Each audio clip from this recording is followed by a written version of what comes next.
Hello, Dr. Dan, Dr. Pascal here from Lindenwood's Chiropractic. So May is posture month.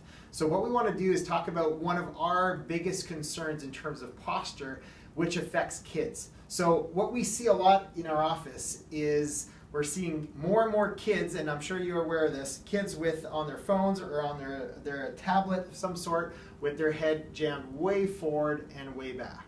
And I think a lot of us are aware that this is happening, but I think the majority of people wouldn't realize how many hours a day youth and teens are spending on these devices. So a very recent study showed that kids between the ages of 8 and 12 are spending up to 6 hours a day on digital media, whether that's a phone, a tablet, or on their computer. Now the numbers are even more staggering when we get into the teens. They're averaging 9 hours a day in potentially this very bad position like this. So if we look at that over the course of a week, that's 63 hours. And when we compare that to the 40-hour work week, it's a staggering amount of time where our teens are spending in this bad position, right? So the concern again that we have is, like you mentioned, that forward head posture. So the key thing here is what we're looking for is that the ear is way forward compared to the shoulder. And some kids that I see, especially at a hockey rink or sitting on the sidelines at a soccer game, is they've got their parent's phone literally on their lap and their head is literally parallel to the floor.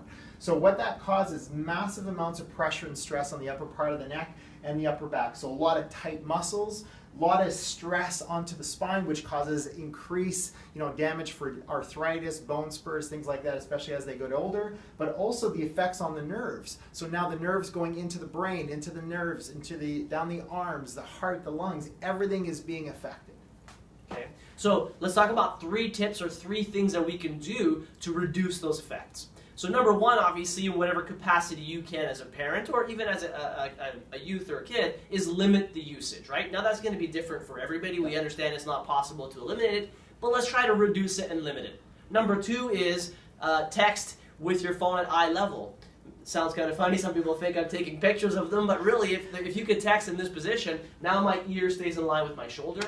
And lastly, obviously, is take breaks. So even if that means setting an alarm on your phone every hour, every 2 hours, put your phone down, take a break, go to the bathroom, get a glass of water, just to reduce that consistent pressure on the neck and on the nerves. And for parents, what you could be looking for is when your child is using, whether it's their tablet or your phone, is you want to really make sure that their ear is on top of the shoulder is on top of the hip. So they need to be sitting up, they need to either prop a pillow underneath their arms, just so that there's less pressure and stress onto the neck, because again, more pressure on the neck, more chances for headaches, neck issues, and things like that. And for me, one of my biggest concern is I've been in practice now for almost 18, 19 years, is I see a lot of patients that are in their 50s and 60s with a lot of damage and that bad posture, but the reality is that 40, 50 years ago, they weren't on their phones, right? So imagine the effect of a child with that kind of posture and what they're going to look like,